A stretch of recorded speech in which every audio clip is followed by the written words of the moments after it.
நாம் பல ஆண்டுகள் நோய் இல்லாமல் உடலில் நோய் எதிர்ப்பு சக்தியுடன் வாழ வேண்டும் என்றால் மூலிகைகளின் பயன்பாடுகளை அறிந்திருப்பதோடு அவற்றை எப்படி பயன்படுத்த வேண்டும் என்பதையும் நாம் அறிந்திருக்க வேண்டும்.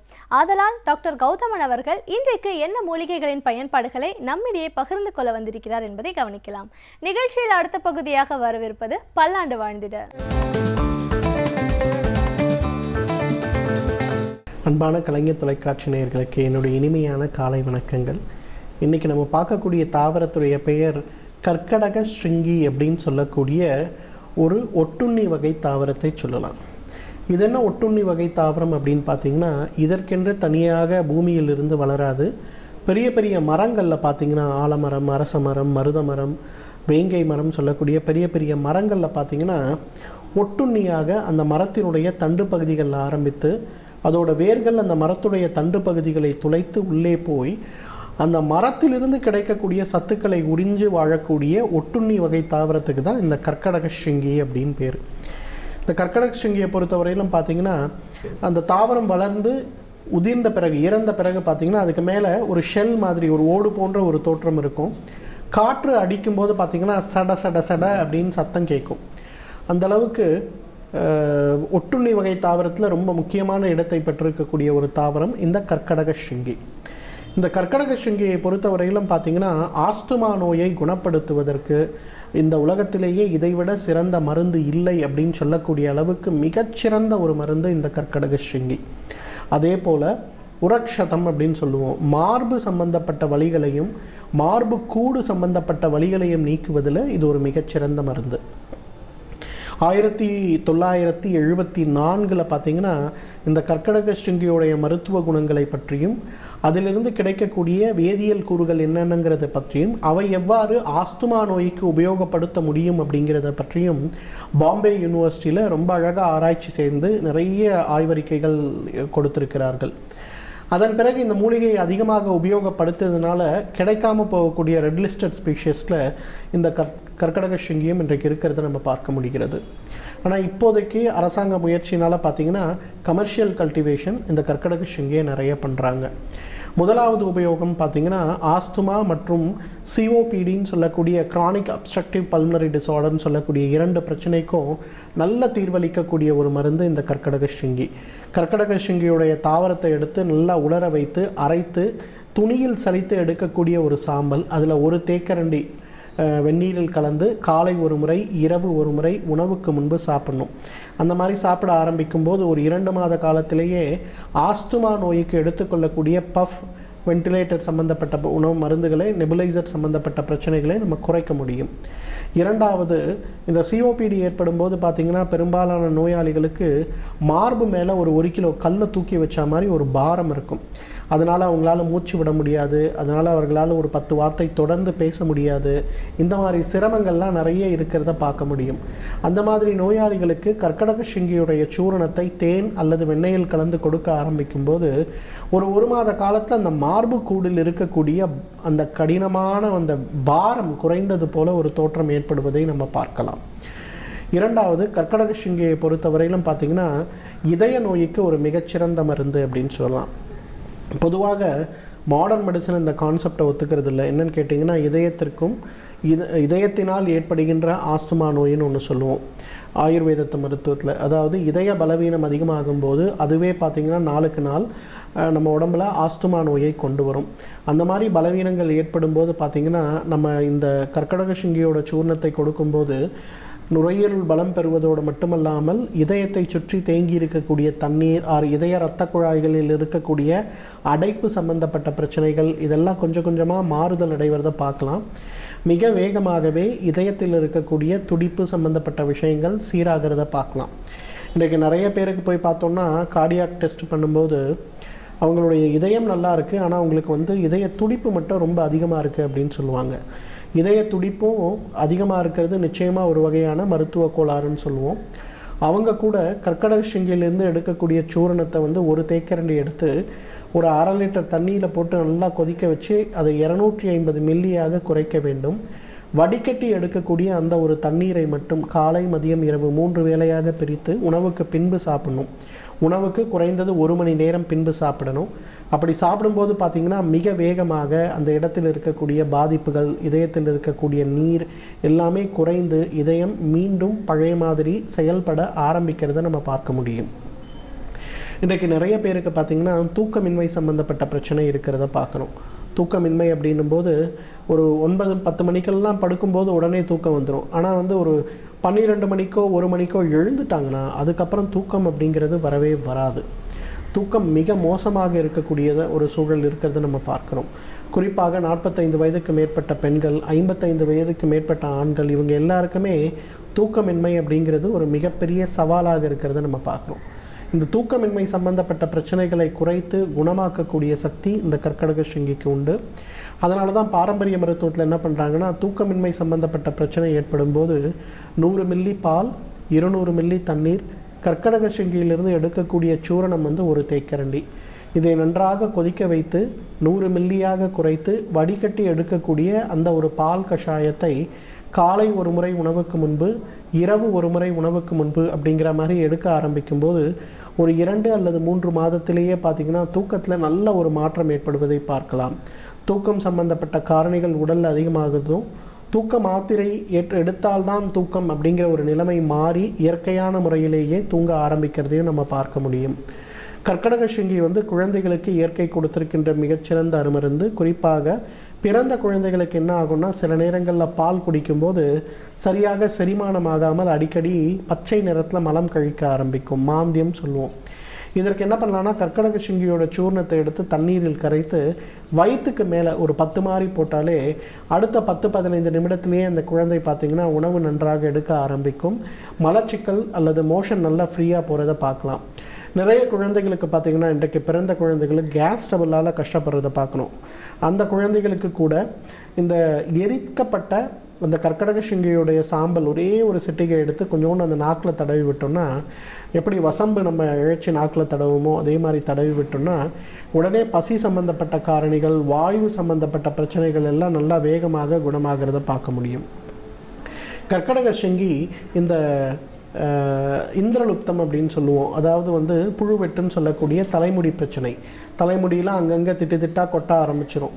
அந்த இடத்துல கூட கற்கடக சிங்கியை எரித்து எடுக்கக்கூடிய சாம்பலை தடவி வந்தாலே சிறிது சிறிதாக அந்த பிரச்சனைகள் மறைந்து போகிறத பார்க்க முடியும். எனவே நேயர்களே, இந்த கற்கடக சிங்கியை பொறுத்த வரையிலும் ஆஸ்துமா நோய்க்கு இது ஒரு மிகச்சிறந்த மருந்து, தூக்கமின்மை பிரச்சனைக்கு ஒரு மிகச்சிறந்த மருந்து, உடலுடைய ஆரோக்கியத்திற்கு ஒரு ப்ரிவென்டிவ் ஆஸ்பெக்டாக எடுக்கணும்னா இது ஒரு மிகச்சிறந்த மருந்து. தகுந்த மருத்துவ ஆலோசனையின் பேரில் சரியான முறைப்படி இதை உபயோகப்படுத்தி வந்தோமேயானால் நம்மாலும் பல்லாண்டு காலம் ஆரோக்கியமாக வாழ்ந்திட முடியும். சமூகத்தில் பலவிதமான நிகழ்வுகள் நடந்து கொண்டிருக்கும் பொழுது அவற்றில் நல்லவை எவை, தீயவை எவை என்பதை பிரித்தறிந்து நம்முடைய பங்களிப்பை எப்படி அளிக்க வேண்டும் என்பதை பற்றி நம்மிடையே பகிர்ந்து கொள்ள வந்திருக்கிறார் எழுத்தாளர் மனுஷபுத்திரன் அவர்கள். நிகழ்ச்சியில் அடுத்த பகுதியாக வரவிருப்பது தீதும் நன்றும்.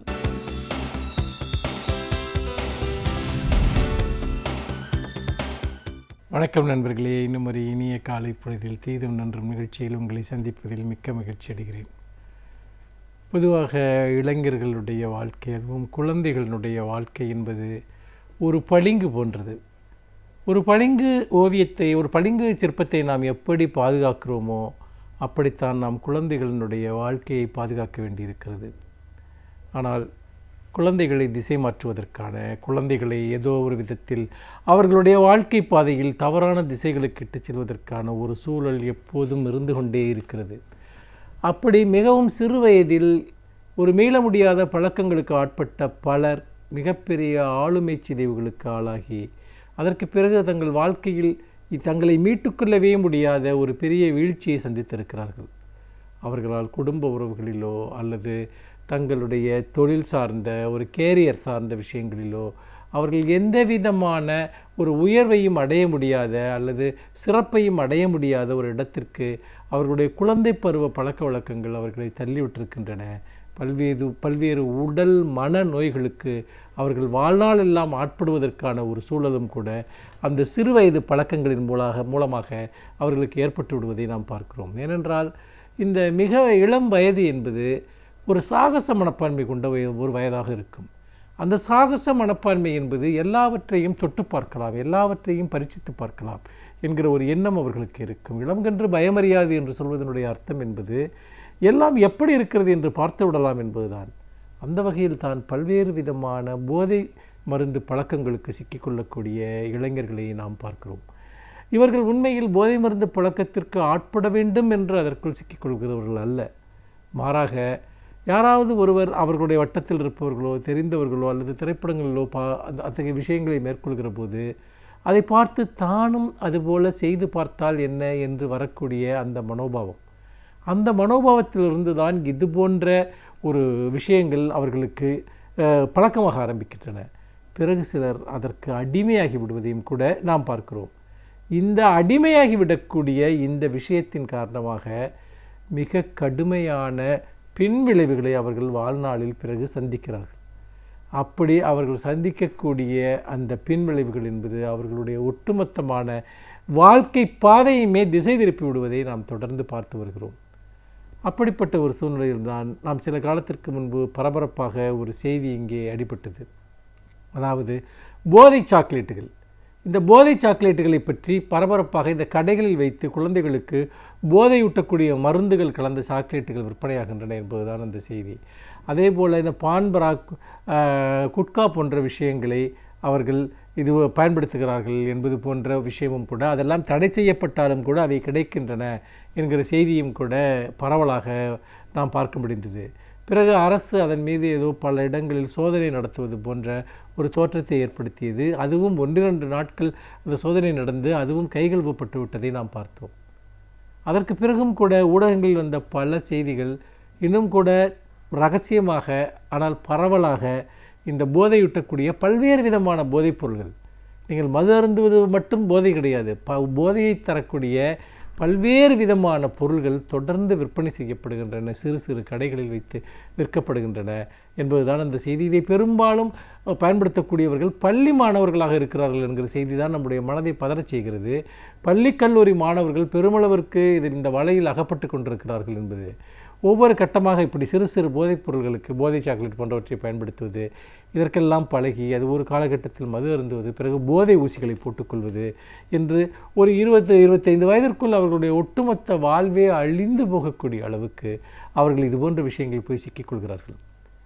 அப்படி இருக்கிற போது முதல் விஷயம் என்பது, அதாவது நாம் இளைஞர்களுக்கு இந்த விஷயத்தில் விழிப்புணர்வு ஏற்படுத்த வேண்டும். வீட்டில் இருப்பவர்கள் குழந்தைகளுக்கு அத்தகைய பழக்கங்களுக்கு ஆட்பட்டிருக்கிறார்களா என்பதை பார்க்க வேண்டும். அது சம்பந்தமான ஒரு மிகப்பெரிய ஒரு அக்கறை பெற்றோர்களுக்கு இருக்க வேண்டும். எல்லோரும் அவரவர் வேலைகளில் மூழ்கி இருக்கக்கூடாது. இதெல்லாம் ஒரு புறம் உண்மை என்று சொன்னால், அதைவிட ஒரு மிகப்பெரிய ஒரு உண்மை இருக்கிறது. அது என்னவென்றால், இவை எப்படி சுலபமாக கிடைக்கின்றன, எவ்வாறு அவற்றை அவர்கள் பெறுகிறார்கள், அதன் மூலமாக இந்த பழக்கங்களுக்கு ஆட்பட்டவர்களுக்கு இவர்களை தொடர்ந்து அதை தூண்டக்கூடிய சக்திகள் எவை? ஏனென்றால் தடை செய்யப்பட்ட பொருள்கள், அதுவும் மாணவர்கள் தொடக்கூடாத பயன்படுத்தக்கூடாத பொருள்கள் அவர்களுக்கு சுலபமாக கிடைக்கிறது என்று சொன்னால் அதில் ஒரு மிகப்பெரிய கேங் அல்லது ஒரு மிகப்பெரிய வலைப்பின்னல் அதற்குள் இருக்க வேண்டும் என்று தான் அர்த்தம். அதில் ஆட்சியாளர்கள், அதில் மிகப்பெரிய அரசின் உயர்மட்டத்தில் இருக்கக்கூடியவர்கள், காவல்துறை அதிகாரிகள், இவர்களுடைய துணை இல்லாமல் இவ்வளவு பரவலாக தடை செய்யப்பட்ட போதையூட்டக்கூடிய பொருள்கள் விற்பனையாவதற்கு வாய்ப்பே இல்லை. ஆனால் இந்த விஷயத்தில் சமீபத்தில் இது பற்றிய பல செய்திகள் ஊடகங்களில் வந்தன. அதாவது சட்டமன்ற எதிர்க்கட்சி தலைவரான மு.க. ஸ்டாலின் அவர்கள் கூட இது போன்ற தடை செய்யப்பட்ட போதைப்பொருள் விற்பனையை அனுமதிப்பதில் காவல்துறை அதிகாரிகளை சம்பந்தப்பட்டிருக்கிறார்கள் என்று வருமான வரித்துறை ரைடு நடத்திய அந்த ஒரு பான்பராக் அந்த குடோனில் நடத்திய அவர்களுடைய கிடைத்த அந்த ரகசிய ஆவணங்களில் காவல்துறை அதிகாரிகளுக்கு இதில் தொடர்பு இருக்கிறது என்று அரசுக்கு ஏற்கனவே அறிக்கை அனுப்பப்பட்டும் கூட அரசு அதில் எந்த விதமான நடவடிக்கையும் எடுக்கவில்லை என்பதை மதிப்பிற்குரிய சட்டமன்ற எதிர்க்கட்சி தலைவரான மு.க. ஸ்டாலின் அவர்கள் சுட்டிக்காட்டினார்கள். அப்படிப்பட்ட ஒரு சூழ்நிலையில் இந்த போதைப் பொருள் பழக்கங்கள் பரவலாவதன் மூலமாக எதிர்கால தலைமுறையே ஒரு பெரிய அழிவை நோக்கி சென்று கொண்டிருக்கக்கூடிய ஒரு அவலக்காட்சியை நாம் பார்க்கிறோம். இதற்கு காரணமான அதிகாரிகள் என்ன சொல்லப் போகிறார்கள், அரசு என்ன சொல்லப் போகிறது? ஏனென்றால் நீங்கள் இந்த விஷயத்தில் அரசைத்தான் மக்கள் நம்பியிருக்கிறார்கள், காவல்துறையைத்தான் நம்பியிருக்கிறார்கள். ஆனால் இந்த பொருள்களை உற்பத்தி செய்பவர்கள், விநியோகிப்பவர்கள், விற்பனை செய்பவர்களிடம் மாமூல் வாங்கி கொண்டு ஒரு தலைமுறையே அழிந்து போனால் கூட பரவாயில்லை, எனக்கு வருமானம் வந்தால் சரி என்று நினைக்கக்கூடியது எத்தகைய ஒரு மனோபாவம்! இது உண்மையிலேயே குறைந்தபட்சமாக ஒரு அதிகாரத்தில் இருக்கக்கூடியவர்களுக்கு அல்லது ஒரு காவல்துறையில் இருக்கக்கூடிய பலருக்கும் இந்த விஷயத்தில் ஒரு குறைந்தபட்ச மனிதாபிமானமோ சமூக பொறுப்போ இல்லை என்பது அதிர்ச்சியூட்டக்கூடிய ஒன்றாக இருக்கிறது. நீங்கள் சில நாடுகளிலெல்லாம் போதைப் பொருள்களை விற்பதற்கு மிக கடுமையான தண்டனைகளை விதிக்கிறார்கள். மரண தண்டனையை கூட விதிக்கக்கூடிய நாடுகள் இருக்கின்றன. நாம் கொள்கையளவில் மரண தண்டனையை ஏற்பதில்லை. அங்கெல்லாம் யாருக்கு இது விதிக்கப்படுகிறது என்று கேட்டால் இந்த வர்த்தகத்தில் ஈடுபட்டிருக்கக்கூடிய தனிநபர்களுக்கு இது விதிக்கப்படுகிறது. ஆனால் நம்முடைய நாட்டினுடைய துரதிர்ஷ்டம், காவல்துறையினரை முன்னின்று இதற்கு வழிகாட்டுகிறார்கள், இதற்கு ஒருங்கிணைக்கிறார்கள், இதன் மூலமாக கிடைக்கக்கூடிய ஆதாயத்திற்காக அதை பரவலாக்குவதற்கு ஒத்துழைக்கிறார்கள் என்பதை நாம் எந்த ஒரு கணக்கில் சேர்ப்பது? இதை எப்படி நாம் புரிந்து கொள்வது? உண்மையிலே இதை நம்மால் எப்படி தடுக்க முடியும்? திடீரென ஊடகங்கள் செய்திகள் வருகின்றன, இங்கு போதைப் பொருட்கள் விற்கப்படுகின்றன, மாணவர்கள் இவ்வளவு பயன்படுத்துகிறார்கள், அவ்வளவு பயன்படுத்துகிறார்கள் என்று. முதலில் ஒரு அரசே மதுவை இவ்வளவு பகிரங்கமாக விற்கிறது. அதே சமயத்தில் சட்டவிரோதமாக தடை செய்யப்பட்ட பல பொருட்களை விற்பவர்களோடு அந்த அரசைச் சேர்ந்த அதிகாரிகளே உடந்தையாக இருக்கிறார்கள் என்று சொன்னால், நம்முடைய வருமானத்திற்காக நாம் எத்தகைய குற்றத்தையும் செய்யலாம் என்று நினைக்கக்கூடிய ஆதாய கொலையாளிகளுக்கும் இந்த அதிகாரிகளுக்கும் என்ன வித்தியாசம் இருக்கிறது என்று நான் கேட்க விரும்புகிறேன். நிச்சயமாக ஆதாய கொலையாளிகளும் தங்களுடைய வருமானத்திற்காகத்தான் அந்த குற்றங்களை செய்கிறார்கள். அவர்கள் மற்றவர்களுக்கு ஏற்படக்கூடிய இழப்புகளை பற்றியோ துயரங்களை பற்றியோ கவலைப்படுவது கிடையாது. அதே போன்று அரசு அமைப்புகள் இருக்கக்கூடியவர்கள் அல்லது வர்த்தக சார்ந்த ஒரு ஆதாயங்களுக்காக எதை வேண்டுமானாலும் செய்ய தயாராக இருக்கக்கூடியவர்கள், லஞ்சத்திற்காக எதை வேண்டுமானாலும் கண்டுகொள்ள தயாராக இருப்பவர்கள், இவர்களும் ஆதாய கொலையாளிகளை போன்றவர்கள் தான். இவர்கள் ஒரு எதிர்கால தலைமுறையையே கொலை செய்கிறார்கள், ஒரு எதிர்காலத்தினுடைய மனித வளத்தை கொலை செய்கிறார்கள். எத்தனை இளைஞர்கள் அவர்கள் வாழ்க்கையில் மிக ஒரு சிறப்பான காரியங்களை தங்களுடைய குடும்பத்திற்கும் நாட்டிற்கும் மாற்ற வேண்டிய நிலையில் கண் முன்னால் எத்தனையோ இளைஞர்கள் மிக இளம் வயதில் அவர்கள் நோய்வாய்ப்பட்டு இறந்து போகிற காட்சியை நான் கண்டிருக்கிறேன். 25 வயதில் 30 வயதில் எல்லாம் அவர்கள் பரிதாபகரமாக இறந்த காட்சிகளை நான் கண்டிருக்கிறேன். எனக்கு தெரிந்த பல குடும்பங்களில் அப்படி நடந்திருக்கிறது. இதற்கெல்லாம் யார் பொறுப்பு? இது ஒரு கொலை இல்லையா?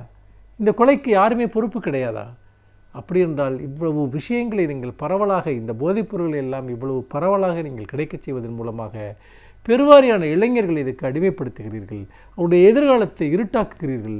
அப்படிப்பட்ட இந்த துரோகிகளை கண்டுபிடித்து அவர்களுக்கு கடும் தண்டனைகளை வழங்குவதும் இதுபோன்ற விஷயங்களை சமூகத்திலிருந்தே அகற்றுவதும் முக்கியமில்லையா? ஆனால் நம்முடைய அரசு அதிகாரிகள் அல்லது அதிகாரத்தில் உயர்மட்டத்தில் இருப்பவர்களை இதற்கு காரணமாக இருக்கிறார்கள் என்பதை நினைக்கிற போது மிகப்பெரிய வேதனையும் ஏற்படுகிறது. இது இவர்களை சமூகமும் நீதியும் தண்டிக்கும் காலம் வெகு தூரத்தில் இல்லை என்கிற ஒரு நம்பிக்கையோடு மீண்டும் இன்னும் ஒரு புதிய சிந்தனையோடு உங்களை சந்திக்கிறேன். நன்றி, வணக்கம். சிறப்பு விருந்தினர்கள் அவர்களின் அனுபவங்களை நம்மோடு பகிர்ந்து கொள்ளும் பொழுது அவை நம்முடைய வாழ்க்கைக்கும் மிகவும் பயனுள்ளதாக அமைகிறது. அந்த வகையில் இன்றைக்கு நாம் சந்திக்கவிருக்கும் சிறப்பு விருந்தினர் எந்த துறையிலிருந்து வந்திருக்கிறார் என்பதை இப்பொழுது காணலாம். நிகழ்ச்சியில் அடுத்த பகுதியாக வரவிருப்பது சிறப்பு விருந்தினர்.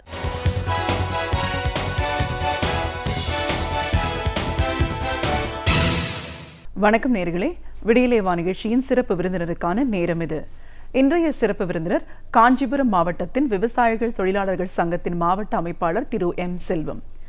ஒரு விவசாயிகள் சங்கத்தோட மாவட்ட அமைப்பாளர் அப்படிங்கிற முறையில் இன்னைக்கு விவசாயிகளோட நிலைப்பாடு எப்படி இருக்கு, அவங்களோட வாழ்வாதாரமே பாதிக்கப்பட்டு தற்கொலை செய்கிற அளவுக்கு இன்னைக்கு ஏன் போயிருக்காங்க, உண்மையான நிலவரம் என்ன, ஒரு அரசிடமிருந்து அவங்களோட எதிர்பார்ப்புகள் என்னவா இருக்கு, இப்படி பல விஷயங்களை கருத்துக்களை நாம் அவர்கிட்ட கேட்டு தெரிஞ்சுக்கலாம். வணக்கம் சார். வணக்கம். காஞ்சிபுரம் மாவட்டத்தின் விவசாயிகள் தொழிலாளர்கள் சங்கத்தோட மாவட்ட அமைப்பாளர் அப்படிங்கிற முறையில் முதல்ல எங்கள் நிகழ்ச்சிக்கு உங்களை நாங்கள் வரவேற்கிறோம் சார். விவசாயிகள் அப்படின்னும் போது நம்ம எப்பவுமே சொல்கிறோம் இந்தியா ஒரு விவசாயம் சார்ந்த நாடு, அதுதான் பிரதான தொழில் நம்ம பேசிகிட்டு இருந்தாலும் இன்னைக்கு அதுலேருந்து ரொம்ப விலகி போயிட்டோம் அப்படிங்கிற ஒரு சூழலை தான் பார்க்குறோம். பரம்பரையாக விவசாய குடும்பத்தை சார்ந்தவங்க கூட அவங்களோட அடுத்த தலைமுறையினரை வேறு தொழிலுக்கு அனுப்பக்கூடிய ஒரு சூழல் இருக்குது. எல்லாரும் நகரத்தை நோக்கி வந்துட்டு இருக்கிற ஒரு நிலைப்பாடையும் பார்க்குறோம். இப்படி போச்சுன்னா விவசாயம் என்னவாகும், மக்களோட அடிப்படை தேவைகள் அப்படின்னு பார்க்கும்போது உணவு அப்படின்றதுக்கான தட்டுப்பாடு எப்படி ஏற்படும், அப்படின்னு பல கேள்விகள் இருக்கு. இருந்தாலும் விவசாயம் அப்படின்ற இந்த தொழில் சார்ந்த பிரச்சனைகள் அப்படின்னு வரும்போது இயற்கை மூலமா உங்களோட தேவைகளை பூர்த்தி செய்ய முடியலன்னா அதுக்கு வேறு விதமான ஒரு எதிர்பார்ப்பு இருக்கு. அரசாங்கத்துக்கிட்ட நிறைய கோரிக்கைகள் முன்வைக்கிறாங்க. இப்போ இந்த புயல் மழை வெள்ளத்தினாலேயும் பாதிப்பு இருக்கு. அது எதுவும் வரலனா, மழை இல்லைன்னா வறட்சியினாலேயும் பெரிய பாதிப்புகள் இந்த விவசாய தொழிலுக்கு இருக்கு அப்படிங்கிறத பார்க்குறோம். இன்னைக்கு அதோட உச்சபட்சம் அப்படின்னு நம்ம சொல்லும்போது அவங்களோட வாழ்வாதாரம் முழுமையா பாதிக்கப்பட்ட ஒவ்வொரு விவசாயியும் தற்கொலை செஞ்சுக்கிறாங்க. அதோட எண்ணிக்கை அதிகரிக்கிறதையும் நம்ம பார்க்குறோம்.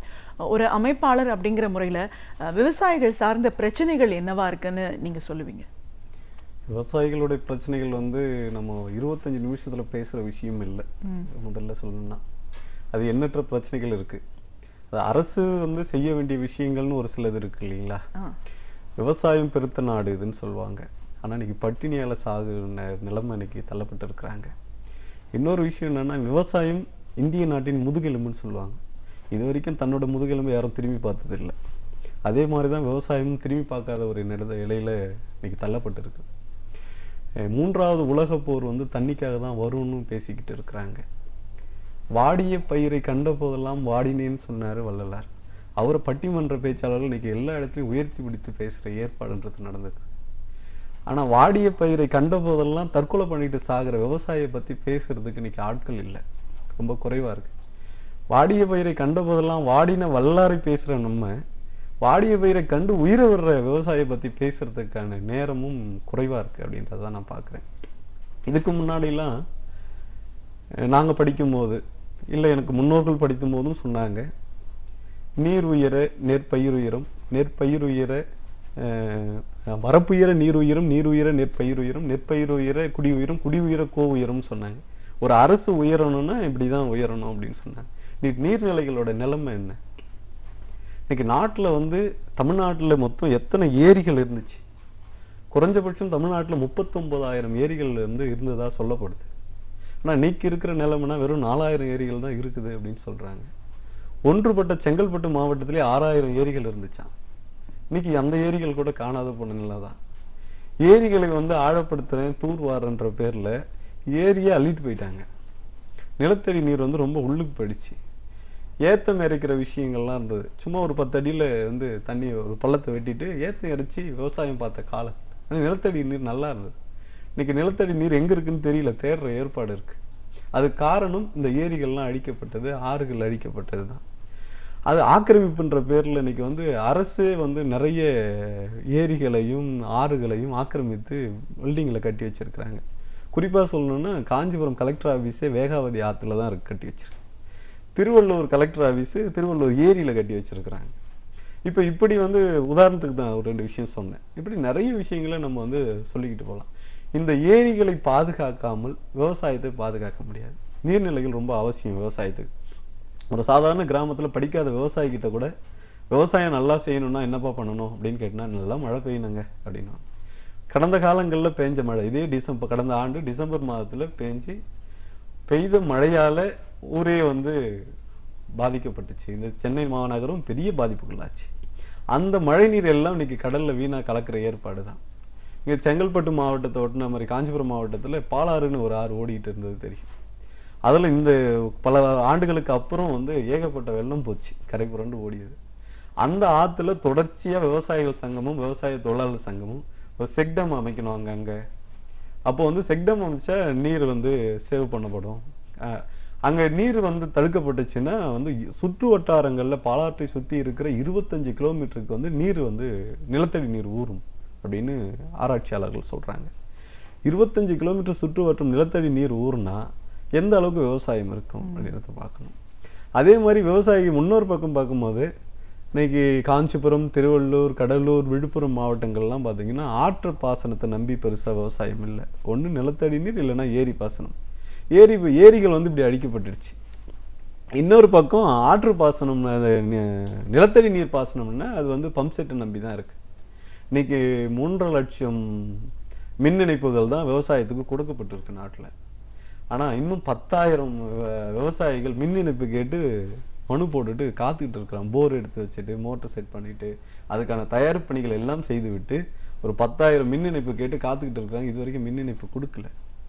அதே மாதிரி மற்ற நாடுகள்லன்னு பார்த்தீங்கன்னா இந்த நிலத்தடி நீர் வந்து எடுத்தால் தான் விவசாயம் பண்ண முடியும், மின் இணைப்பு கொடுக்கறது இல்லை. அப்போ விவசாயம் பாதிக்கப்படுமா பாதிக்கப்படாதா அப்படின்ற ஒரு கேள்விக்குறி அதுக்குள்ளே நிற்குது. அதே போல் விவசாயத்தை பாதுகாக்கிறதுக்கு மற்ற அரசுகள் மற்ற நாடுகள்லாம் பார்த்தீங்கன்னா நீங்கள் ஜப்பானில் பாருங்கள், ஜப்பானில் வந்து ஒரு 58% மானியம் தராங்க.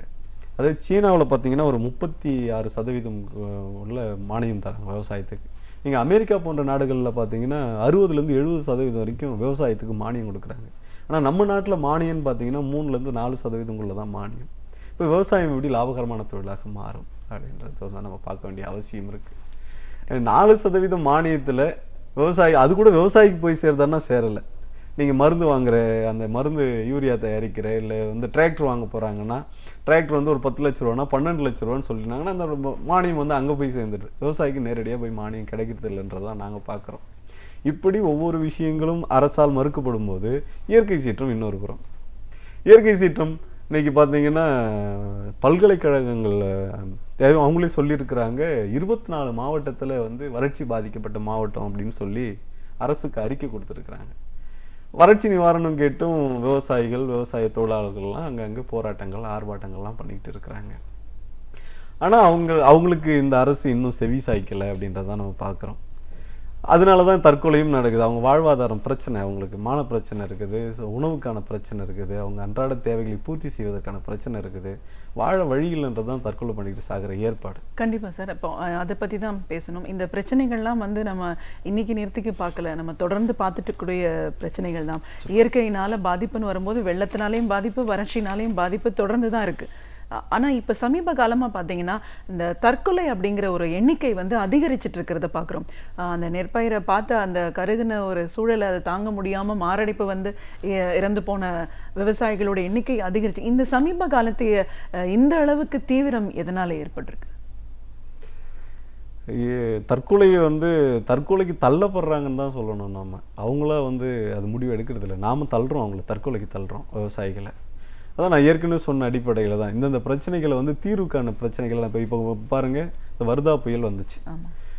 ஏற்கனவே மின்கம்பங்கள் உடைஞ்ச நிலையில் இருந்த மின்கம்பங்கள் ஒரு புறம் இருந்தது. இப்போது புயலால் மரம் விழுந்து சாஞ்ச மின்கம்பங்கள் ஒரு புறம். இன்னைய வரைக்கும் வந்து நிறைய கிராமங்களுக்கு இன்னும் மின்சாரம் முழுமையாக போய் சேரலை. அப்போது இப்போ பயிர் வச்சிருக்கிற விவசாயி கிராமங்களுக்கு மின்சாரம் இன்னும் போய் சேரலும் போது விவசாயத்துக்கு இன்னும் 2வது இடத்துல தான் விவசாயம் நிற்கிது. முதல்ல கிராமங்களுக்கு மின் இணைப்பை கொடுத்துட்டு அதுக்கப்புறம் விவசாய இடங்களில் சீர்படுத்தி மின் இணைப்பை கொடுக்குறாங்க. இது வரைக்கும் அந்த பயிருக்கு தண்ணி பாய்ச்சாமல் அந்த பயிர் வாடாமல் இருக்குமா, காயாமல் இருக்குமா? அவன் கடனை வாங்கி பயிர் வச்சிருக்கிறான். ஒவ்வொரு விவசாயம் கடனை எப்படி திருப்பி அடைக்கிறது? கடன்காரன் வந்து கேட்டால் எப்படி பதில் சொல்கிறது? அவங்க பெரிய மனுஷங்கள்லாம் இல்லை, அவங்க வந்து வார்த்தைக்கு சுத்தமானவர்கள். ஒரு வாக்கு கொடுத்தாங்கன்னா அந்த வாக்கில் நிற்பாங்க விவசாயிகள். அந்த வாக்கு சுத்தத்தை அவங்க காப்பாற்றணும்னா அவங்களுக்கு வேறு வழி தெரியல, மானம் போயிடுமோன்ற மாதிரி தற்கொலை பண்ணிக்கிறாங்க. மற்ற பெரிய மனுஷங்கள்லாம் பார்த்தீங்கன்னா நீங்கள் கடன் கொடுக்க முடியலன்னா அவங்க ஒரு காரணம் சொல்லுவாங்க, அது இல்லைன்னா இல்லை அது கேஸை போட்டு தள்ளி வச்சுட்டு போயிட்டே இருப்பாங்க. விவசாயிகள் அப்படி இல்லை, மக்களோடு இணைந்து வாழ்க்கையை வாழ்ந்துக்கிட்டு இருக்கிறாங்க. அவங்களுக்கு மானம் பெரியுது. அப்போ அந்த விவசாயியை காப்பாற்றணுன்னா ஒன்றும் இல்லைங்க. இப்போ வந்து அந்த பல்கலைக்கழகம் சொன்னேன் இல்லைங்களா, 24 மாவட்டத்தில் வந்து வறட்சி பாதித்த மாவட்டம்னு அறிக்கையை வந்து அவங்க ஆய்வு பண்ணி தான் கொடுத்துருக்குறாங்க அரசுக்கு. அதனால அது மூலிமா என்ன நடவடிக்கை எடுத்திருக்கிறோம்? குறிப்பாக இந்த வர்தா புயலில் மரங்கள்லாம் வந்து நிறைய மரங்கள் சாஞ்சு போச்சுன்றதை பார்க்குறோம். இதனால் ஆராய்ச்சியாளர்கள் சொல்கிறாங்க இந்த மாவட்டத்தில் இந்த வருஷம் 2% வெப்பம் வந்து கூடுதலாக இருக்குன்னு சொல்கிறாங்க. ஏற்கனவே வறட்சி பாதித்த மாவட்டங்கள் இப்போ 2% வெப்பம் கூடுதலாகும்போது இன்னும் நிலத்தடி நீர் உள்ளே போகிற ஏற்பாடு, விவசாயம் இன்னும் பாதிக்கிற ஏற்பாடு. இப்போ இதுக்கு முன்னாடியாக நம்ம என்ன நடவடிக்கை எடுக்க போகிறோம் அப்படின்றது தீர்வு இல்லை. ஆனால் இன்னொரு பக்கம் அமைச்சர்கள் கூடி வேறு தீர்மானங்கள் போடுற ஏற்பாடு இருக்குது. விவசாயிகள் தினம் என்னைக்கு கொண்டாடலாம் அப்படின்ற பேசுகிறாங்களே தவிர விவசாய தற்கொலை பற்றி பேசுகிறதுக்கு ஆள் இல்லை அப்படின்றதான் நான் பார்க்குறேன். நீங்கள் சார்ந்திருக்கிற காஞ்சிபுரம் மாவட்டத்தோட நிலைப்பாடை பற்றி பேசும். இந்த மாவட்டமோட அமைப்பு எப்படி இருக்குது? இதோட நீர்நிலைகள் எப்படி இருக்குது? விவசாயம் வந்து எந்த அளவுக்கு முக்கியத்துவம் வாய்ந்ததாக இந்த பகுதியில் இருக்குது? இதோட தேவைகள் என்ன? இங்கேயும் பார்த்தீங்கன்னா கடந்த காலங்களில் 1,30,000 ஹெக்டேரில் வந்து விவசாயம் செஞ்சுக்கிட்டு இருந்தாங்க காஞ்சிபுரம் மாவட்டத்தில். இப்போ ஒரு 50,000 ஹெக்டேரில் தான் விவசாயம் செய்யப்படுறதா சொல்லப்படுது. இது குறைஞ்சதுக்கான காரணம் நீர்நிலை தான். இன்னொரு பக்கம் பாலாத்து தண்ணி உறிஞ்சப்படுகிறது, அது மற்ற வியாபார நோக்கத்துக்காக அது வந்து உறிஞ்சப்பட்டு வியாபாரத்துக்காக போகுது. விவசாயத்துக்கு அதை பயன்படுத்த முடியல. பாலாத்தில் நான் ஏற்கனவே ஆரம்பிக்கும் போது சொன்ன மாதிரி அங்கங்கே செக் டேம் அமைக்கணும் அப்படின்றது நீண்ட நாள் கோரிக்கை, விவசாயிகளோட கோரிக்கை. அதை நிறைவேற்றியிருந்தால் இன்றைக்கி வந்து காஞ்சிபுரம் மாவட்டத்தில் விவசாயம் அழிவதற்கான வாய்ப்புகள் குறைவு. அதை பண்ணியிருந்தா, அதை பண்ணுறதுக்கு அரசியல் நிறைய மேம்பாலங்கள் கட்டுறாங்க, ஆனால் செக் டேம் கட்டத்தில் என்ன தயக்கம் இருக்குதுன்னு தெரியல. விவசாயத்தை பாதுகாக்கணும்னா அதை செய்யலாம். அதே மாதிரி வெள்ள நிவாரணங்கள் கேட்கும் போதும், இப்போ இந்த வறட்சி நிவாரணம் கேட்கும் போதும் அலட்சியப்படுத்துகிற ஏற்பாடு, அவமானப்படுத்துகிற ஏற்பாடு தான் விவசாயிகளுக்கு. ஏன் கரும்பு விவசாயி இப்போ இவ்வளோ கஷ்டத்துலேயும் கடனை வாங்கி கரும்பை விளைய வச்சு ஆலைகளில் கொண்டு போய் சேர்த்ததுக்கப்புறம் அந்த ஆலைகள் அவனுக்கு கொடுக்க வேண்டிய அந்த தொகையை கூட இன்றைக்கி கொடுக்காம இன்றைக்கி தமிழ்நாடு முழுக்க ஆயிரக்கணக்கான கோடி ரூபாய் வந்து இன்றைக்கி நிலுவையில் நிற்கிது. அப்போ விவசாயிக்கு கொடுக்க வேண்டிய கடனை கூட உடனடியாக அதை வாங்கி கொடுக்கணும், அவர் சேர வேண்டிய தொகையை கூட வாங்கி கொடுக்கணுன்றது இந்த அரசு பார்க்கல அப்படின்றத நாங்கள் பார்க்குறோம். காஞ்சிபுரம் மாவட்டத்தில் இன்னொரு பக்கம் பார்த்தா ஏரிகள் நிறைந்த மாவட்டம்னு நான் ஆரம்பத்தில் சொன்னேன். அந்த ஏரிகளை தூர்வாரத்தில் எந்த முயற்சியும் இல்லை. தூர்வாரன்ற பேரில் லாரியாக இன்றைக்கி வந்து மண் கொள்ளையடிக்கப்படுகிறது, ஆற்றுல மணல் கொள்ளையடிக்கப்படுகிறது. ஆற்று மண்ணும் ஏரி மண்ணும் கொள்ளையடிக்கப்பட்டால் எப்படி வந்து நீர்நிலைகள் வந்து பாதுகாக்கப்படும் அப்படின்றது தான் கேள்வி. நீர்நிலைகளை பாதுகாக்காமல் விவசாயத்தை பாதுகாக்க முடியாது. இன்னொரு புறம் விவசாயிக்கு கடன் கொடுத்துட்டு இருந்த கூட்டுறவு வங்கிகள் இன்னைக்கு முடக்கப்பட்டு இருக்கிறது. இப்போ இந்த சூழலில் ஒரு விவசாயி என்ன பண்ண முடியும்? இதுதான் விவசாயியோட நெருக்கடி. விவசாயி இந்த நெருக்கடியில் இருக்கும்போது இந்த விவசாயத்தை நம்பி விவசாய தொழிலாளிகள்னு ஒரு பிரிவினர் இருக்கிறாங்க. அவங்களோட நிலைமை என்ன? விவசாயியை தற்கொலை பண்ணிக்கும் போது விவசாய தொழிலாளி கூட சேர்ந்து சாக வேண்டிய அவசியம் தேவை. கண்டிப்பா அதுதான் இந்த அமைப்பினோட இருக்கிற தொழிலாளர்கள் அதை பற்றி தான் நான் கேட்கணும்னு நினைச்சேன். அடுத்தது இந்த தொழிலே முடக்கப்படுது அப்படின்னும் போது இது சார்ந்த மற்ற தொழிலாளர்களோட நிலைப்பாடு அதை விட ஒரு மோசமான ஒரு நிலைக்கு தான் தள்ளப்பட்டிருப்பாங்க. இப்போ சமீபத்திய இந்த சில்லறை ரூபாய் நோட்டுகள் மதிப்பிழக்க செய்ததுக்கு அப்புறமா நவம்பர் 8க்கு அப்புறமா பொதுவாகவே எங்கேயுமே எந்த தொழிலுமே செய்ய முடியாத ஒரு நிலைப்பாடு இருக்கு. பணம் காசு அப்படிங்கிறது வந்து யார்கிட்டையுமே இல்லை அப்படிங்கிற ஒரு சூழலை நம்ம பார்த்துட்டு இருக்கோம். இப்போ அன்றாடம் வாழ்க்கையே ஒரு இவ்வளோ சிரமமான சூழலில் போகும்போது இந்த பிரச்சனைகள் விவசாயிகளை எப்படி பாதிச்சிருக்கு? இது இன்னும் கொடுமை. நகையை வச்சு கடனை வாங்குவாங்க, இல்லைன்னா சேர்த்து வச்சுக்கிற பணத்தை எடுத்து விவசாயம் செய்வாங்க, அப்படி இல்லைன்னா கூட்டுறவு வங்கியில் கடனை வாங்குவாங்க. இப்படி தான் வந்து நம்ம ஆட்கள் வந்து கடனை வாங்கி தான் பயிர் வச்சு அந்த பயிரில் கிடைக்கிற விளைச்சலை பயன்படுத்தி தான் அந்த கடனை வந்து அடைப்பாங்க. இப்போ கடன் கொடுக்கறதுக்கு யாரும் தயாராக இல்லை, ஏன்னா அவங்ககிட்டயே காசு இல்லை. பாவம், அவங்க இருந்து கொடுக்காம இல்லை, அவங்ககிட்டயே காசு இல்லை, அவங்க செலவுக்கு இன்னைக்கு திண்டாடுறாங்க. ரெண்டாவது இருக்கிற 1/4 சவரம் 1/2 சவரம்னு கொடுமை வைக்கலான்னு போனால் அங்கேயும் பணம் இல்லை. விளையாட்டாக சொல்கிறாங்க எல்லாருமே, இந்த பேங்க்லேயும் ஏடிஎம்லேயும் தவிர மற்ற எல்லா இடங்கள்லையும் பணம் இருக்குது அப்படின்றாங்க. ஆனால் நம்ம ஏழைகளுக்கு கிடைக்க வேண்டிய இடம் பேங்க்கும் ஏடிஎம்மும் தான், அங்கே மட்டும் பணம் இல்லவே இல்லை அப்படின்றாங்க. காலையில் ஏடிஎம் கிளம்பி போகிறத வேலை கிளம்பி போகிற மாதிரி இருக்குது ஒவ்வொருத்தரும். சரி, போனால் நாள் முழுக்க நின்னாவது எனக்கு அந்த 2000 ரூபாய் காசு கிடைக்குமான்ற உத்தரவாதம் கூட கிடையாது. நாள் முழுக்க நின்று இருந்து கடைசியாக நம்ம மிஷினுக்குள்ளே உள்ளே போய் நுழைஞ்சு காடை சொருகும் போது பணம் தீர்ந்து போச்சுன்னு சொல்கிறாங்க. அப்போ ஒரு நாள் முழுக்க நின்று இருந்தது இன்னத்துக்காக, காலையிலேருந்து கால் கெடுக்க அந்த வெயிலில் நின்றுட்டு இருந்து அன்னைக்கு பணம் எடுக்க முடியாமல் வீடு வர ஏற்பாடு, இப்படியே அன்றாட காட்சியாக அன்றைக்கி தள்ளப்பட்டுட்டு இருக்கிறான் மனுஷன். இது ஒரு பக்கம். இந்த பண விவகாரத்தில் இன்னைக்கு பணம் கிடைக்கலன்றது ஒரு புறம், இன்னொரு பக்கம் தண்ணிகள்ன்றது ஒரு பக்கம். இதில் விவசாயம் வந்து சுத்தமாக அழிஞ்சு போச்சுன்றது தான் நான் பார்க்குறேன். நீங்கள் மற்ற தொழிலும், இது விவசாயம் மட்டும் இல்லை, விவசாய கையில் காசு வந்தால் தானே அவன் போய் ஒரு புடவை வாங்குவான், ஒரு பூ வாங்குவான், ஒரு நகை வாங்குவான். அப்போ அதை நம்பி இருக்கிறவங்க அதில் வியாபாரம் இல்லை. ஒரு துணி, இப்போ நீங்கள் கிறிஸ்மஸ் வந்தது, புத்தாண்டு வந்தது, ஒரு குழந்தைக்கு ஒரு துணி எடுக்கணும்னா கூட இவன் கையில் காசு இல்லை, இவனோட செலவு தான் அவங்களோட வருமானம். விவசாயம் ஒரு தனி மனிதனுடைய செலவு தான் வந்து ஒரு இன்னொருத்தரோட வருமானம். அப்போ இதை சார்ந்து தான் சிறு குறு தொழில்கள் இருக்குது, அந்த கடைகளும் நசுக்கப்பட்டிருக்கு. டோட்டலாக எல்லாருமே இதனால பாதிக்கப்பட்டிருக்கிறாங்கன்றத தான் நம்ம பார்க்குறோம். கண்டிப்பாக சார், நம்ம ஆரம்பத்தில் பேசும்போதே சொன்னீங்க, இயற்கையினால் வர பாதிப்புகள் ஒரு பக்கம் இருந்தாலும் அரசாங்கக்கிட்டேருந்து ஒரு எதிர்பார்ப்பு அப்படிங்கிறது ஒன்று இருக்குது. அது சரியான முறையில் கொடுத்துருந்தாலே விவசாயத்தை நம்ம காப்பாற்ற முடியும் அப்படின்னு சொன்னீங்க. ஒவ்வொரு முறையும் நிறைய விவசாயிகள் போராட்டம் அது இதெல்லாம் நம்ம பார்த்துக்கிட்டே இருந்தாலும் ஒரு அடிப்படை தேவை அப்படிங்கிற ஒரு அரசிடமிருந்து விவசாயிகளோட எதிர்பார்ப்பு என்ன? நீங்க கேட்ட கேள்வி, நான் போன கேள்வி அந்த பதில் சொல்லணும்னு நினைச்சேன். விவசாயிகள் பாதிக்கப்படுறாங்க, விவசாய தொழிலாளிகள் பாதிக்கப்படுறாங்க. காசு ஒரு பக்கம் வந்து இந்த முடக்கம் ஒரு பக்கம், அதனால ஏடிஎம்ல வந்து வருமானம் இல்லை, எல்லா தொழிலும் நசிவடைகிறது, ஏடிஎம் மூலமா நம்மளால காசு எடுக்க முடியலன்னு. விவசாயி ஒரே நாளில் இப்போ சமீபத்தில் 10 பேர் இறந்ததா நீங்க செய்தி படிச்சிருப்பீங்க. சுமார் இன்னைக்கு 45 பேர்கிட்ட இன்னைக்கு இறந்துருக்குறாங்க அப்படின்றது தான் இந்த 3 மாதங்கள்ல. இந்த விவசாயியை பத்தி யாருமே கணக்கில் எடுத்துக்கலன்றதை நான் முதல்ல பதிவு பண்ணேன்.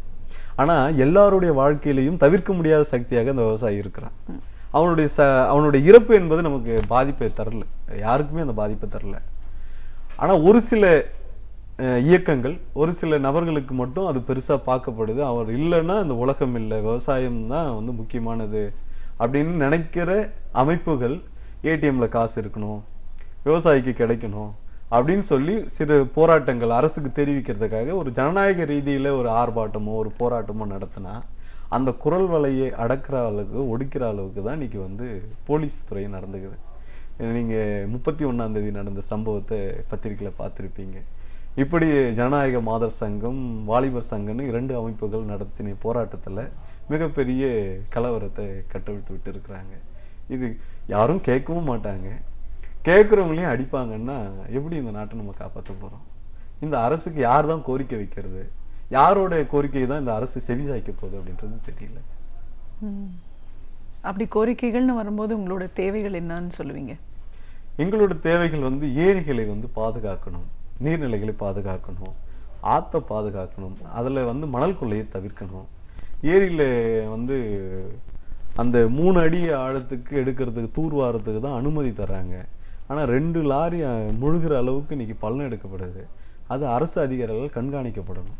நீங்கள் டெண்டர் விடுறீங்கன்னா அது வந்து நம்ம கொடுத்த டெண்டர் அளவுக்கு தான் எடுக்கிறாங்களா இல்லை கொள்ளையடிக்கப்படுதா அப்படின்னு அவங்க அதை கண்காணித்து அதை வந்து சரி செய்யணும்.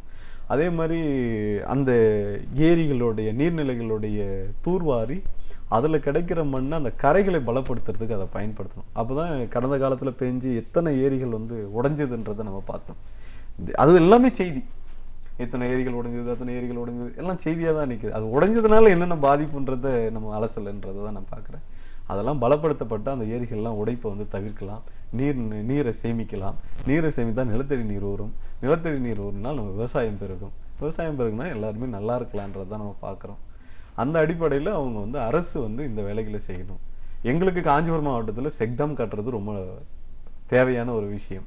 பாலாற்றில் ஒரு 2 கிலோமீட்டருக்கு ஒரு இடத்துல, ஒரு 3 கிலோமீட்டருக்கு ஒரு இடத்துல ஒரு செக்டம்களை அமைச்சா இன்னும் நல்லா இருக்கும் அப்படின்றத நாங்கள் பார்க்குறோம். கண்டிப்பாக சார். விவசாயம் ஒரு பிரதான தொழில்னு நம்ம பேசும்போது கல்வி ரீதியாகவும் நிறைய மாணவர்கள், இளைஞர்கள் இந்த தொழிலை நோக்கி வந்தாங்கன்னா இது இன்னும் ஒரு வளமான ஒரு நிலைப்பாடுக்கு போகும் அப்படின்னு நிறைய பேர் சொல்கிறத பார்க்குறோம். அப்போது என்ன மாதிரியான ஒரு மாற்றங்கள் இளைஞர்கள் மத்தியில் தேவை அப்படின்னு சொல்லுவீங்க? நீங்கள் கல்வியிலே பார்த்தீங்கன்னா கல்வியை தவறாக நம்ம போதிக்கிறோன்றது தான் நான் பார்க்குறேன். வரலாறு பாடத்தை நீங்கள் பெருசாக யாரும் பார்க்குறது இல்லை. படிக்க போகிற குழந்தைங்க வரலாறு படிக்கிறியா, அப்போ குறைஞ்ச மார்க் எடுத்தியா அப்படின்னு கேட்குற ஏற்பாடுன்றது இருக்குது. வரலாறு இல்லாமல் அடுத்த கட்டத்தை நகர்த்தி நம்மளால் போக முடியாது. இப்போ ஒரு டாக்டர்கிட்ட போகிறோன்னா எனக்கு வயிற்றுப்போக்கு அப்படின்னு நான் சொல்கிறேன்னா நேற்று என்ன சாப்பிட்டுன்னு தான் கேட்குறாரு. எனக்கு செக் பண்ணிவிட்டு எனக்கு ப்ரெஷர் இருக்குது இல்லை வந்து எனக்கு வந்து சுகர் இருக்குன்னா உங்கள் அப்பா அம்மாவுக்கு இருக்கா, உங்கள் பரம்பரையில் யாருக்காவது இருக்காங்க, இதுதான் வரலாறு. அப்போது இன்னைக்கு நிலைமையை சரி செய்யணும்னா வரலாறு தெரிஞ்சிருக்கணும் அப்படின்றத நான் அதில் வந்து பார்க்குற விஷயங்கள். அப்போ அந்த வரலாறை நீங்கள் வந்து இழிவாக பார்த்துட்டு இன்னைக்கு இருக்கிற நிலைமையை சரி பண்ண முடியாது, இன்னைக்கு இருக்கிற கோளாறுகளை சரி பண்ண முடியாதுன்னு பார்க்குறேன். அப்போ அதே போல தான் விவசாயத்தையும் சொல்லப்படுது. விவசாயம் என்பது ஒரு படிக்காதவன் செய்கிற வேலை, அது ஒரு பாமரனுக்கான வேலை, அது வந்து ஒரு அங்கீகரிக்கப்பட்ட வேலை இல்லை, ஒரு அவமானத்துக்குரிய வேலை. விவசாயியோட மகனா ஏளனமாக பார்க்குற ஏற்பாடுன்றது இருக்குல்ல, அது இல்லைன்றத சமூக பார்வை அதன் மீது திருப்படும். விவசாயம்தான் பிரதான தொழில். இது ஒரு விவசாய நாடு. விவசாய நாடுன்னு போது விவசாயத்துக்கு முக்கியத்துவம் கொடுக்கணும். நாம் விவசாயத்துக்கு முக்கியத்துவம் கொடுத்தா விவசாயத்தை எந்த அளவுக்கு வந்து இந்த மக்கள் மத்தியில் நம்ம கொண்டு அந்த விழிப்புணர்வு கொண்டு போக முடியும் அப்படின்றது அரசு வந்து அது பிரதான பணியாக எடுக்கணும் அப்படின்றது தான். அதே மாதிரி விவசாயத்தை அதிகமாக படிக்கிறதுக்கு இன்றைய இளைஞர்கள் விவசாயம் சார்ந்து நவீனத்தை நாங்கள் மறுக்கலை, அதுக்காக பாரம்பரியம் அழிக்கக்கூடாதுன்னு நினைக்கிறோம். விவசாயம் சார்ந்து நிறைய படிக்கணும், இளைஞர்கள் படித்து விவசாயத்தை பெருக்கணுன்றது இந்த அரசு விழிப்புணர்வு. ஆனால் இன்றைக்கி பாருங்கள், நீங்கள் வந்து டாக்டர் ஆக போகிறீங்களா, நீங்கள் வந்து இன்ஜினியர் ஆக போகிறீங்களா, இப்படின்ற விளம்பரங்கள் தான் அதிகமாகுதே தவிர அக்ரிகல்ச்சரை பற்றி வந்து பெரிய விழிப்புணர்வு இல்லை. அரசு அதையும் கணக்கில் எடுத்துக்கணுன்றதை நான் நினைக்கிறேன். காஞ்சிபுரம் மாவட்டத்தோட விவசாயிகள் தொழிலாளர்கள் சங்கத்தின் மாவட்ட அமைப்பாளர் அப்படிங்கிற முறையில் இன்னைக்கு விவசாயம் சார்ந்த நிறைய விஷயங்களை பேசியிருக்கோம். ஒரு விவசாயிகள் படும் பாடு என்ன, அவருடைய பிரச்சனைகள் என்ன, தேவைகள் என்ன, ஒரு அரசாங்கம் எந்த மாதிரியான ஒரு சவால்கள் நிறைந்த வாழ்க்கைக்கு பக்கத்துணையாக இருந்திருக்க வேண்டிய அவசியத்தில் இருந்திருக்காங்க. அதெல்லாம் சரியான முறையில் இல்லாதனால தான் இன்னைக்கு இந்த சாவு எண்ணிக்கை, தற்கொலை எண்ணிக்கை அதிகரிச்சுட்டு இருக்கிறதுக்கு ஒரு காரணமாக இருந்துச்சோ. உங்களுடைய காஞ்சிபுரம் மாவட்டத்தில் என்ன தேவைகள் இருக்குது? குறிப்பிட்டு சொன்னோம்னா அந்த செக் டேம் அப்படிங்கிறது எவ்வளோ அவசியமான ஒன்று. நீர்நிலைகளை பாதுகாக்கணுங்கிற போது அரசு எந்த அளவுக்கு முனைப்போடு அதில் ஈடுபட்டு செயல்படணும். இளைஞர்களுக்கு உங்களோட கருத்துன்னு பல விஷயங்களை எங்களோட நீங்கள் இன்னைக்கு முழுமையாக பகிர்ந்ததுக்கு நன்றி. பேராசிரியர் சுபவீர பாண்டியன் அவர்கள் ஒவ்வொரு நாளுமே நாம் அறிந்திருக்க வேண்டிய பல அரிய தகவல்களை அழகிய தமிழில் தொகுத்து இனிமையாக வழங்கி கொண்டிருக்கிறார். அந்த வகையில் இன்றைக்கு என்ன பயனுள்ள தகவல்களை நமக்காக கொண்டு வந்திருக்கிறார் என்பதை கவனிக்கலாம். நிகழ்ச்சியில் அடுத்த பகுதியாக வரவிருப்பது ஒன்றே சொல் நன்றே சொல்.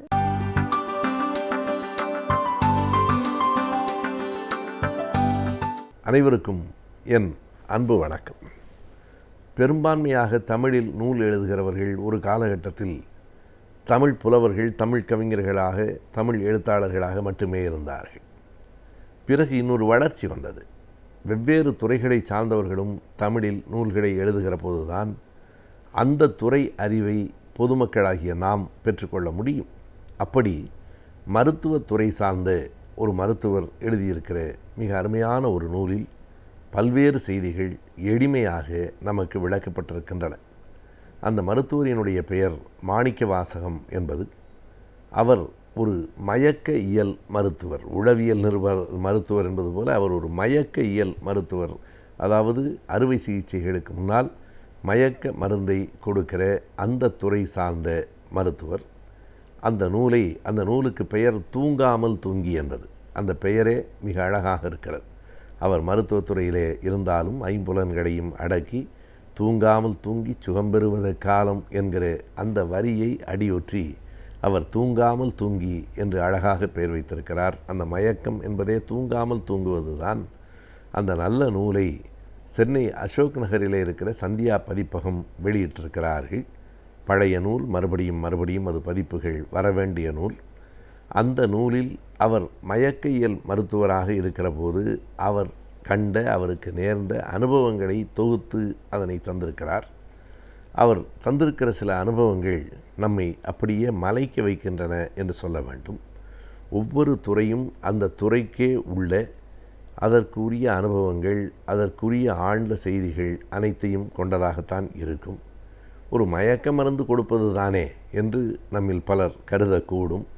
அறுவை சிகிச்சைக்கு முன்பு மயக்க மருந்து கொடுப்பார்கள், பிறகு தெளிந்துவிடும் என்று. மயக்க மருந்து கொடுப்பது என்பது அத்தனை எளிதானதில்லை. மயக்க மருந்து கொடுக்கப்பட்டவர் அறுவை சிகிச்சை முடிந்து விழித்ததற்கு பிறகுதான் இந்த மருத்துவர்களுக்கு மயக்கம் தீரும். இல்லையானால் அந்த உயிருக்கு ஏதேனும் ஆபத்து நேர்ந்தால் இவர்கள்தான் அதற்கு பொறுப்பாக வேண்டும். ஆகையினாலே அந்த மருத்துவத்துறையில் அறுவை சிகிச்சை செய்கிற மருத்துவர்கள் மட்டுமில்லை, அதற்கு முன்னால் அப்படிப்பட்ட நோயாளிகளை மயக்கத்திற்கு உள்ளாக்குகிற மருத்துவர்களுக்கும் பெரும் பொறுப்பும் கடமையும் உண்டு. மருத்துவர் மாணிக்கவாசகம் அவர்கள் எழுதுகிற போது சில வேளைகளில் மிகப்பெரிய அறுவை சிகிச்சை நாம் என்ன நடக்குமோ என்று அச்சப்படுகிற போது மிக எளிதாக அது ஒன்றுமில்லாமல் முடிந்துவிடும். மிக நேர்த்தியாக அவர் நலம் பெறுவார். மிக சாதாரணமான ஒரு அறுவை சிகிச்சை என்று கருதுகிற போது திடீரென்று சிக்கல் வந்து நேரும். அப்படி தனக்கு வந்து நேர்ந்த ஒரு அனுபவத்தை அவர் பதிவு செய்திருக்கிறார். அது ஒரு சிறுவனுக்கான பிறப்பு உறுப்பில் செய்யப்பட்ட ஒரு சிறிய சிகிச்சை. அது ஆண் குழந்தைகளுக்கு இந்த சர்க்கம்ஸ்டேஷன் என்று சொல்லுவார்கள், அல்லது இஸ்லாம் மதத்திலே செய்யப்படுகிற சுன்னத் போன்றது என்றும் நாம் குறிப்பிடலாம். ஆண் குழந்தைகளினுடைய பிறப்பு உறுப்பில் இருக்கிற வெளித்தோலை நீக்கி விடுவது, அது பல நோய்கள் வந்து தங்காமல் இருப்பதற்கு உதவும். எனவே அந்த அறுவை சிகிச்சை மிக எளியதாகத்தான் கருதப்படுகிறது. குழந்தைகளை கூட்டி கொண்டு போனால் 15-20 நிமிடங்களுக்குள் அந்த அறுவை சிகிச்சை முடிந்துவிடும். அப்படிப்பட்ட ஒரு அறுவை சிகிச்சைக்கு மயக்க மருந்து கொடுக்க போன போது தனக்கு நேர்ந்த ஒரு அனுபவத்தை மாணிக்கவாசகம் அவர்கள் பதிவு செய்திருக்கிறார்கள். அந்த அறுவை சிகிச்சையை செய்த மருத்துவரும் அவருக்கு உதவியாக இருந்தவரும் வயது மூத்தவர்கள், மிகுந்த அனுபவமுடையவர்கள்.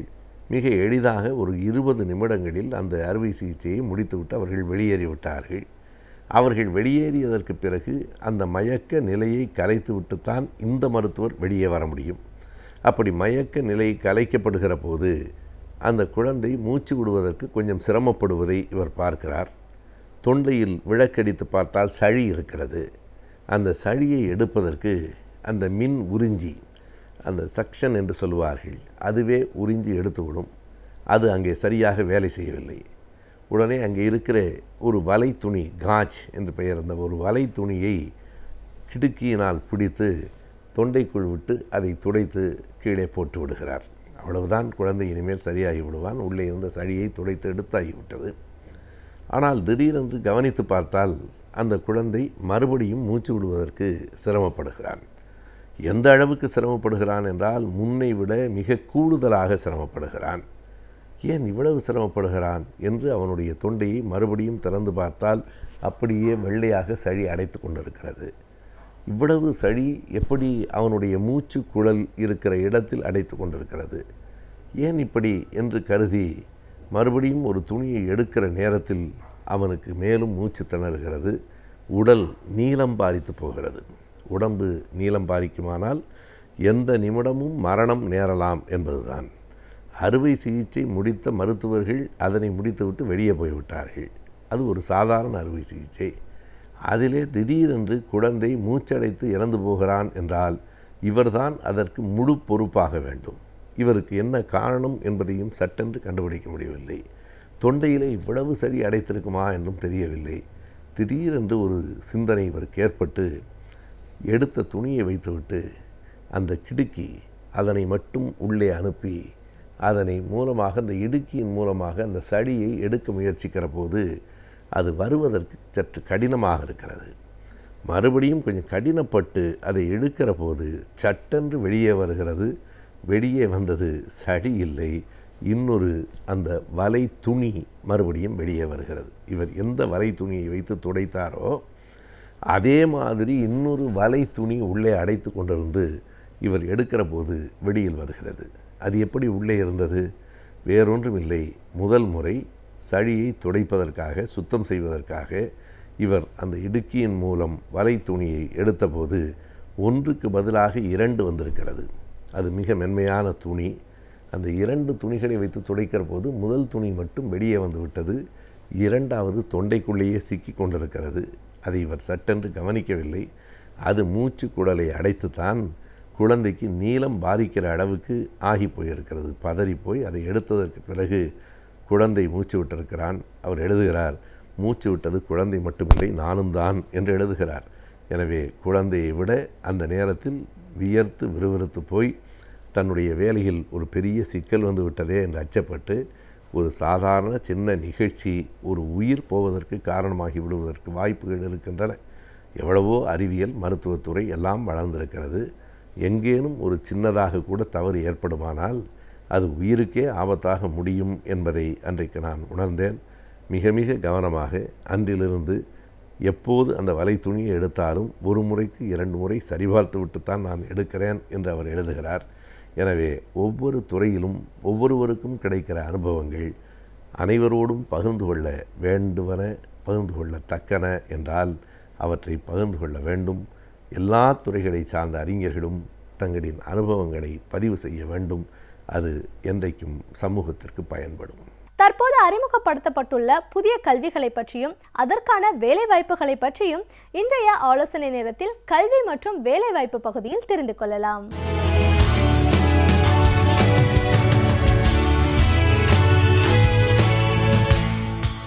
வணக்கம். நம்ம இந்த ஆலோசனை நேரம் நிகழ்ச்சியில் ஒரு பட்டதாரி இளைஞர் என்ன மாதிரியான அரசு துறை நிறுவனங்கள்லையோ அல்லது பொதுத்துறை நிறுவனங்கள்லையோ என்ன மாதிரி பணிகள்லாம் இருக்குது, அந்த பணிகளுக்கான தேர்வு முறை என்ன, அந்த தேர்வுகள் யார் யார் நடத்துகிறாங்க, அந்த தேர்வுக்கு எப்படி தயாராகணும், அந்த தேர்வு முறையில் எலிஜிபிலிட்டி கண்டிஷன்ஸ்லாம் என்ன இருக்குது, இதை பற்றி நம்ம தொடர்ச்சியாக பேசிக்கிட்டே இருக்கிறோம். அந்த வகையில் நான் போன வாரம் ஐஎஃப்எஸ் தேர்வுகள் குறித்து பேசணும். அதாவது ஐஎஃப்எஸ் தேர்வுகளில் இந்தியன் ஃபாரஸ்ட் சர்வீஸில் என்னெல்லாம் பேப்பர்ஸ் இருக்குது, அதுக்கு எத்தனை பேப்பருக்கு என்னென்ன ஸ்டேஜஸில் அந்த எக்ஸாமினேஷன் நடக்குது அப்படிங்கிறத பற்றி பேசணும். அதன் அடிப்படையில் பார்த்திங்கன்னா போன வாரம் முடிக்கும் போது நாம் வந்து அந்த பர்சனாலிட்டி டெஸ்ட் இன்டர்வியூ பற்றி பேசணும். அப்போ நான் என்ன சொன்னேன், இன்டர்வியூ பற்றி நம்ம அடுத்த வாரம் பேசலாம் அப்படின்னு சொன்னேன். இப்போ இந்த இன்டர்வியூ அப்படிங்கிறது பார்த்திங்கன்னா பர்சனாலிட்டி டெஸ்ட்னு சொல்கிறாங்க. அதாவது இது ஒரு ஆளுமை தேர்வு. ஐஏஎஸ் தேர்வாகட்டும் அல்லது இந்த ஐஎஃப்எஸ் தேர்வாகட்டும், இந்த ரெண்டுலேயுமே ஆளுமை தேர்வு அப்படின்னு சொல்கிறாங்க. பொதுவாகவே இன்டர்வியூ அப்படின்னாலே வந்து அது ஒரு ஆளுமை தேர்வு தான். எந்த ஒரு இன்டர்வியூவாக இருந்தாலுமே ஆளுமை தேர்வு தான். அது ஹெச்ஆர், அது ஹியூமன் ரிசோர்ஸஸ் டெவலப்மெண்ட்டுடைய தியரி பிரகாரம் பார்த்திங்கன்னா இன்டர்வியூ இஸ் ஓரல் டெஸ்ட் அப்படின்னு சொல்லுவாங்க. அதாவது வாய்மொழியாக ஒருவருடைய தகுதியை, ஒரு பணிக்கு அவர் தகுதியானவரா அப்படிங்கிறத வந்து வாய்மொழியான கேள்விகள் மூலமாக அவர்கிட்ட வந்து சில கேள்விகள் கேட்டு அந்த கேள்விகளுக்கு அவர் கொடுக்கக்கூடிய பதிலை வைத்து ஒரு பேனல் ஆஃப் மெம்பர்ஸ், ஒரு குழுவாக இருக்கக்கூடிய ஒரு அதிகாரிகளோ அல்லது ஒரு எமினன்ட் பர்சன்ஸோ உட்காந்து அசஸ் பண்ணுவாங்க. அதுக்கு பேர் தான் வந்து இன்டர்வியூன்னு சொல்லுவோம். அறிவை பரிசோதிப்பதற்கான நேர்முக தேர்வுன்னு ஒரு குரூப் இருக்குது.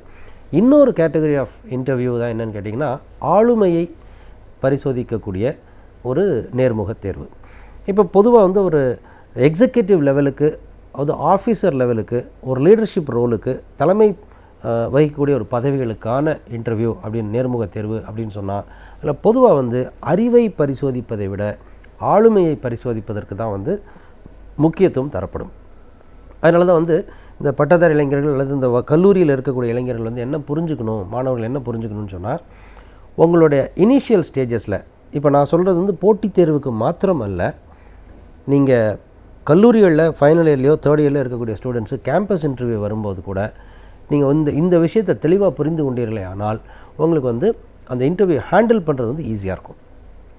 அதாவது இனிஷியல் ஸ்டேஜஸ் ஆஃப் ரெக்ரூட்மெண்ட்னு சொல்கிறலையா, ஒரு ஹைரார்க்கியில் லோயர் லெவல் போஸ்ட்டுக்கு ஃபஸ்ட்டு லெவல் போஸ்ட் அப்படின்னு வரும்போது பெரும்பாலும் அறிவு சார்ந்த விஷயங்களுடைய தேவை அந்த பணிக்கு இருக்குமே ஆனால் அந்த நேர்முகத் தேர்வு, அந்த பணிக்கான நேர்முகத் தேர்வில் அறிவை பரிசோதிப்பதற்கான கேள்விகள் அதிகமாக இருக்கும். உதாரணமாக கேம்பஸ் இன்டர்வியூக்கு போய் உட்காருறீங்கன்னு சொன்னால் அதில் உங்களுடைய academic performance, Scholastic performance already பார்த்துருப்பாங்க. அந்த ஸ்கொலாஸ்டிக் பெர்ஃபார்மன்ஸை பேஸாக வச்சுக்கிட்டு அந்த ஸ்கொலாஸ்டிக் பெர்ஃபார்மன்ஸை நீங்கள் புரிஞ்சு படிச்சிருக்கிறீங்களா, உங்களுக்கு கான்செப்ஷுவல் நாலேஜ் இருக்குதா அப்படின்னு உங்களுடைய அறிவை அதிகமாக பரிசோதிக்கக்கூடிய கேள்விகள் இருக்கும். கார்ப்பரேட் இன்டர்வியூக்கு போன மாணவர்களுக்கு தெரிஞ்சிருக்கும், ரெண்டு விதமான கார்ப்பரேட் இன்டர்வியூ, ரெண்டு விதமான இன்டர்வியூ இருக்கும். முதல்ல வந்து டெக்னிக்கல் இன்டர்வியூன்னு சொல்லுவாங்க, இன்னொன்று ஹெச்ஆர் இன்டர்வியூன்னு சொல்லுவாங்க. இந்த டெக்னிக்கல் இன்டர்வியூங்கிறது வந்து அறிவு சார்ந்த நேர்முகத் தேர்வு, ஹெச்ஆர் இன்டர்வியூங்கிறது வந்து ஆளுமை சார்ந்த நேர்முகத் தேர்வு. இந்த அறிமுகம் வந்து உங்களுக்கு போதுமான அளவுக்கு இருக்கும்னு நான் நினைக்கிறேன். ரெண்டு விஷயம் நான் மறுபடியும் ரீகேப்சுலேட் பண்ண விரும்புகிறேன். என்னென்னா, நேர்முகத் தேர்வை இரண்டாக பார்க்கலாம், இரண்டு பிரிவாக பிரித்து கொண்டு அணுகலாம், இரண்டு பிரிவாக பிரித்து கொண்டு பார்க்கலாம். அறிவை பரிசோதிக்கக்கூடிய நேர்முகத் தேர்வுகள், அதுதான் டெக்னிக்கல் இன்டர்வியூன்னு சொல்கிறது, நாலேஜ் பேஸ்ட் இன்டர்வியூன்னு சொல்கிறது. இன்னொன்று ஆளுமையை பரிசோதிக்கக்கூடிய இன்டர்வியூன்னு சொல்கிறது, அதுதான் பர்சனாலிட்டி டெஸ்ட்னு சொல்கிறது. பொதுவாக வந்து சில கார்ப்பரேட்ஸ் என்ன பண்ணுவாங்கன்னா, ஒரு சீனியர் லெவல் பொசிஷன் அப்படின்னு வரும்போது டெக்னிக்கலாகவும் பார்ப்பாங்க, மிட் சீனியர் லெவலில் வரும்போது டெக்னிக்கலாகவும் பார்ப்பாங்க, ஆளுமையும் பார்ப்பாங்க. அதனால தான் டெக்னிக்கல் இன்டர்வியூ, ஹெச்ஆர் இன்டர்வியூ ரெண்டும் தனித்தனியாக வரும், தொடர்ச்சியாக வரும்.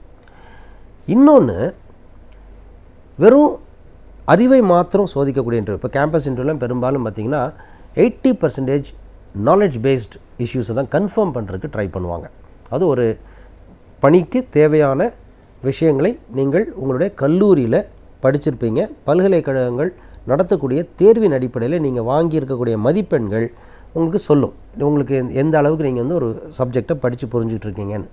நிஜமாகவே புரிஞ்சிட்ருக்கீங்களா, அந்த புரிதல் சரியான புரிதலாக இருக்குதா, அந்த புரிதல் வந்து ப்ராக்டிக்கலாக அப்ளை பண்ணக்கூடிய அளவில் உங்களுக்கு இருக்குதா அப்படிங்கிறத டெஸ்ட் பண்ணுவாங்க.